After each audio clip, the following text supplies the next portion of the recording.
कक्षा 11 मैथमेटिक्स। छात्रों, हमारी ये इसकी वीडियो नंबर 6, हमारा चैप्टर नंबर 10 रेखा स्ट्रेट लाइन चल रहा था। इससे पहली वीडियो नंबर 5 में हम तुम्हें अक्षों का समीकरण और बिंदु ढाल के रूप में रेखा का समीकरण और दो बिंदु से जाने वाली रेखा का समीकरण का रूप बता चुके।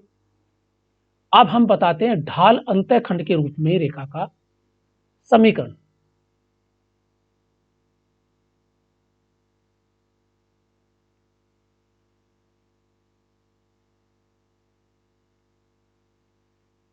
ढाल अंतःखंड के रूप में रेखा का समीकरण।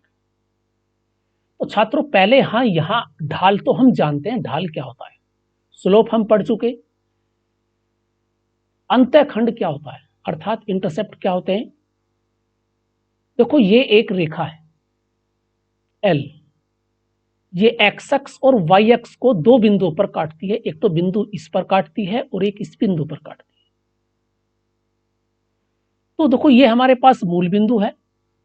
मूल बिंदु से यहां तक की दूरी अगर इसे ओ मान लूं तो ओ ए जो ये है, ये वाई एक्स पर कटा अंतःखंड है और ओ से यहां तक की जो दूरी है ये वाली, ये नेगेटिव डायरेक्शन में है। तो ये हमारे पास एक्स अक्ष पर कटा अंतःखंड। तो अब हमें जो ज्ञात करना है, हमें क्या क्या है, ढाल है और अंतःखंड है। एक तो हमें इस रेखा का स्लोप पता है एम, अर्थात रेखा एल का ढाल पता है, और मूल बिंदु से रेखा ए की दूरी अर्थात मूल बिंदु से इस रेखा की दूरी अर्थात ये ओ ए जिसे हम कहेंगे, क्योंकि ये वाई अक्ष है, वाई अक्ष पर कटा अंतःखंड और जिसका हमने इसमें मानक स्टैंडर्ड नोटेशन है सी, हमने सी मान, या हम इसे कह सकते हैं वाई अक्ष पर कटे अंतःखंड की माप से।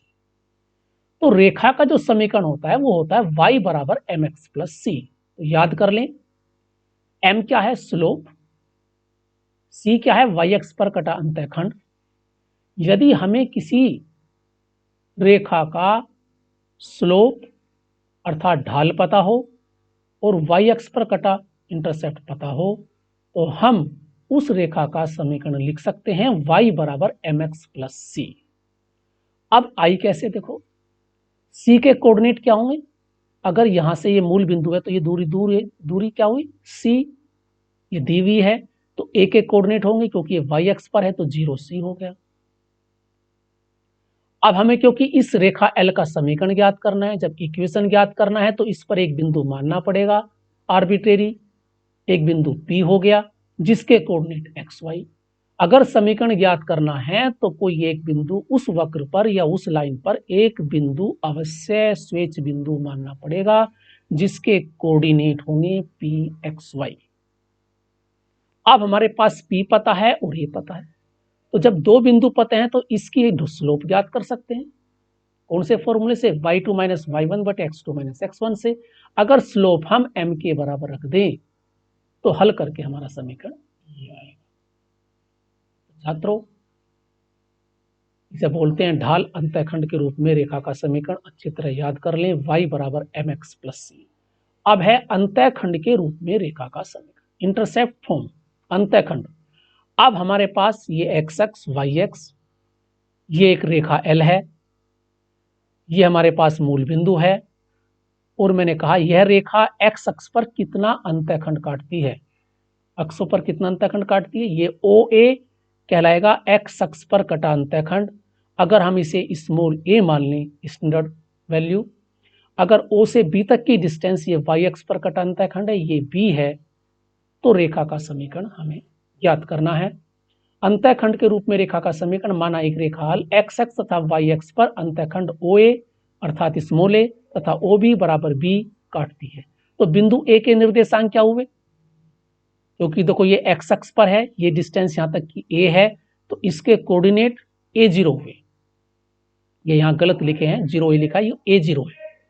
और ये हमारे पास बिंदु B है, इसके कोऑर्डिनेट 0B, क्योंकि y अक्ष पर है। y अक्ष पर हमेशा x का वैल्यू 0 होती है और x अक्ष पर हमेशा y अक्ष की 0 होती है। तो ये A0 है और ये 0 बी है। अब हमें इसका समीकरण ज्ञात करना, तो इस पे एक बिंदु P मान लिया, इस पर कोई हमने बिंदु P मान लिया जिसके कोऑर्डिनेट एक्स वाई हैं। तो अब हम ये एक्स वाई है, तो अंतःखंड के रूप में रेखा का समीकरण जो हमारे पास होगा x upon a plus y upon b equal to 1, जहां ए एक्स अक्ष पर कटा अंतःखंड है और वाई अक्ष पर कटा अंतःखंड है। छात्रों, अंतःखंड के रूप में रेखा का समीकरण याद कर लें।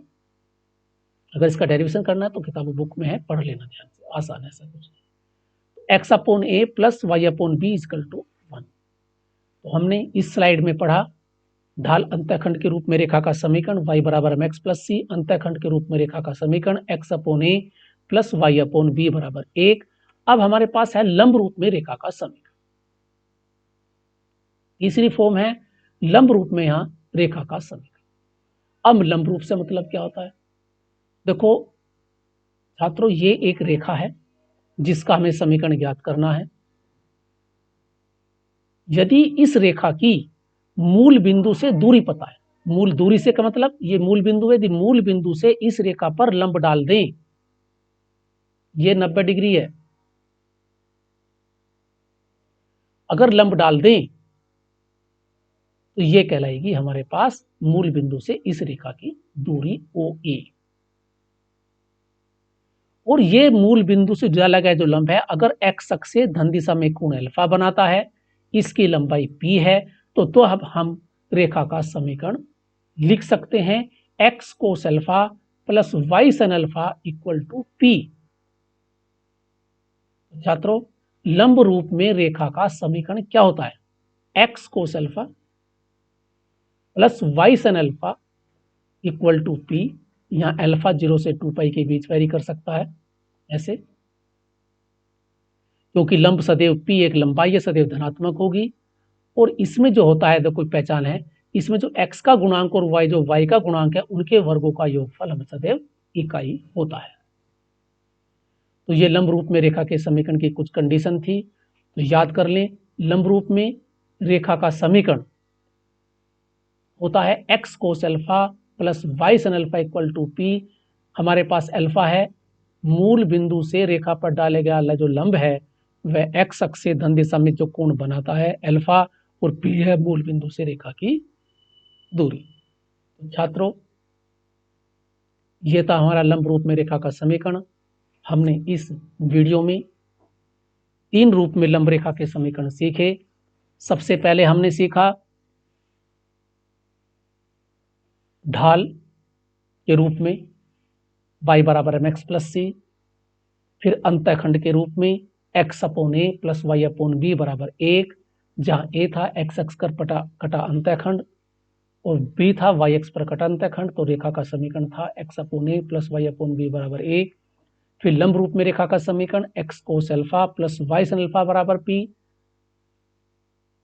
जहां अल्फा लंब का x अक्ष से पॉजिटिव डायरेक्शन में बना कोण और P मूल बिंदु से रेखा की दूरी थी। इस वीडियो को ध्यान से देखें। Thank you, have a nice day.